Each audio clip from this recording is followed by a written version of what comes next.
Ayubowan, Vanakkam. I'm Vayoni Dimel. This is Boston Lanka News, bringing you news, views and entertainment from Boston and USA. Sri Lankan newspapers ignore magistrates' order of publishing photos of adult performers. US defends its human rights record before UN Human Rights Council. Eranga and Prianga, their musical journey as ambassadors of Sri Lanka. In an act of defiance, all national newspapers in Sri Lanka, except for the Lakbima Sinhalese newspaper, reportedly refused to publish photographs of 83 local porn actors as ordered by a local magistrate. This order has made with the intention of identifying and arresting actors for violating the obscenity laws.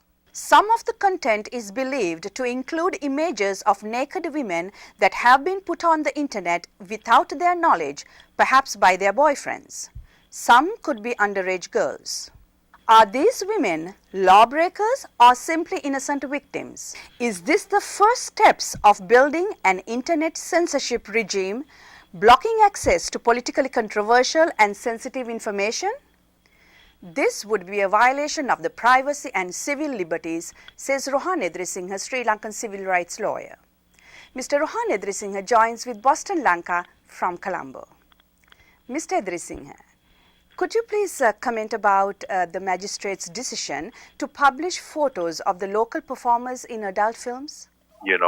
Just exposes them without really checking to see whether these are the people involved, A, B, whether they are victims or whether they are engaged in this kind of activity voluntarily. I mean, in the case of younger people who may be involved in this, then obviously there could be all sorts of pressures on them which make them participate in this kind of activity.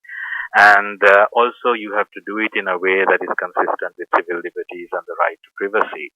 Now, I'm rather surprised that the police, probably with the approval of a judge, have engaged in this kind of knee-jerk reaction.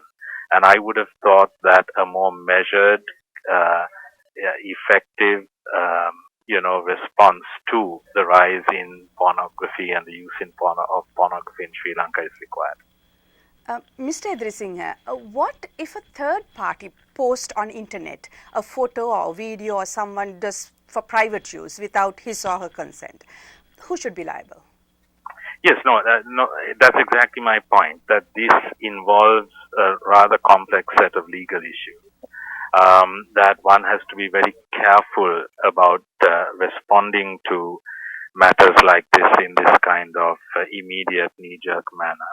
And I am, as a person involved in law, I'm a little surprised that a magistrate sort of gave the green light to this kind of response, because I would expect a member of the judiciary, far more than, say, a member of the political branches of government, to be more conscious of all the possible legal and human rights implications of a strategy like this.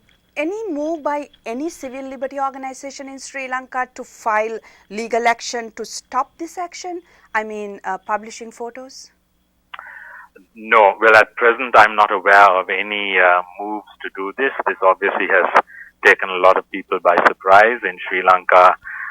Given the political situation in the country, this is really not a priority issue at the present moment, and this media publicity after the event actually took place took a lot of people by surprise. So I'm not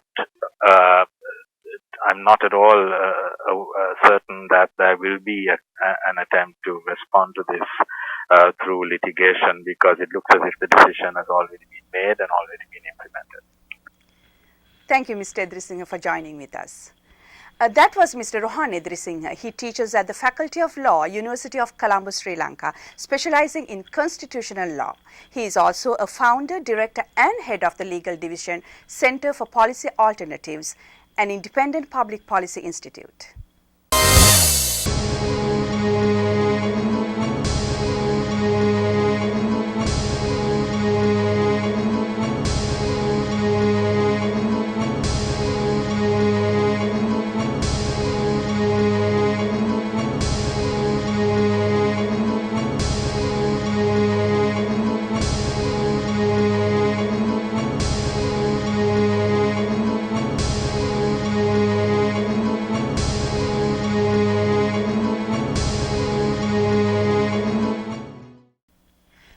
Normally, it's the third world countries that go before the United Nations to defend their human rights record. For the first time in the United Nations history, the United States formally participated in the Universal Periodic Review of its human rights record before the 47-member United Nations Human Rights Council. Esther Brimmer, the Assistant Secretary for International Organization Affairs, told the diplomatic audience that the United States was proud of its accomplishments in promoting human rights. Ambassadors representing countries like Cuba, Iran, North Korea, Russia and China criticized USA human rights record by describing torture in Guantanamo and Abu Ghraib facilities among other human rights violations. Ambassadors from Britain and Australia condemned the use of the death penalty in USA and demanded it be abolished. We acknowledge imperfection, said Michael Posner, U.S. Assistant Secretary of State for Human Rights, adding that while the glaring original flaw of slavery had been abolished, the Obama administration was not satisfied with the status quo.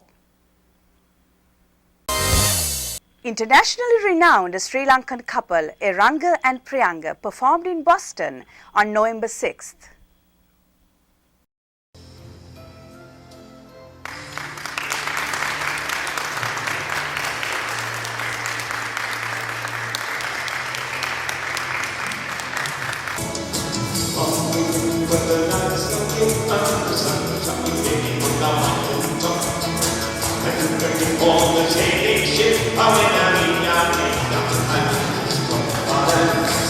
Come on, everybody.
Before the show, Eranga and Prianga sat with us in our Boston Lanka studio to record our new program, Inside America.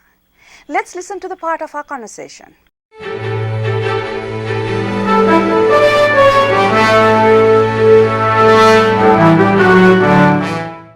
Yes, Eranga and Prianga, we would, I know you've been in this field for 40 years. Could you please share or reflect on your career and also where would you like to go from here?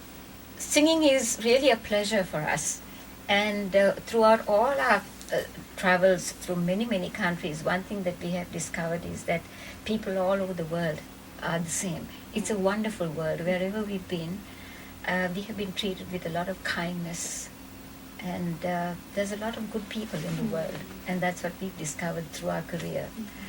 And if you want to elaborate. Yes, and I feel that, I think each person is innately born with some talent or the other, whether it is to sweep the street or play a game of cricket or to strum a guitar or to sing a song. And I think we've just done something that comes very naturally to us. Any special accomplishments that you would like to share with our viewers?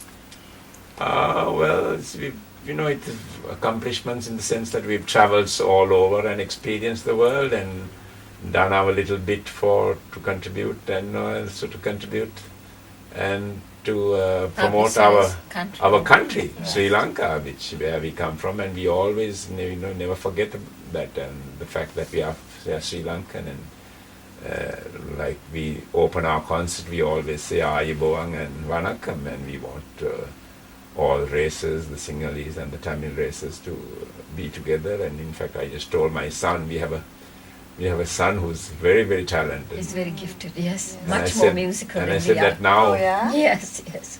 now especially after we made a trip to Jaffna, that he must actually make it a point to learn Tamil and to be able to speak Tamil and be able to, share in this one country that we call home. Right. Is there any plan that you want to do something as a family? Your son and you two together? Yeah, well, he plays for us in concerts. Unfortunately, he's not here at Boston for this concert, Right. but he helps us a great deal with music, and he's a composer, singer as well, and songwriter, and he's working on his first album. Oh, His name is Dinuka. Dinuka? Yes. And, we want to wish him all the very best. Thank you. From Boston, Lanka. Thank you very much, Vayani.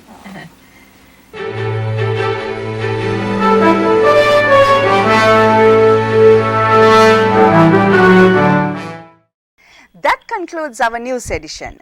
We meet you again with another news edition of news, views and entertainment from Boston and USA. Till then, goodbye.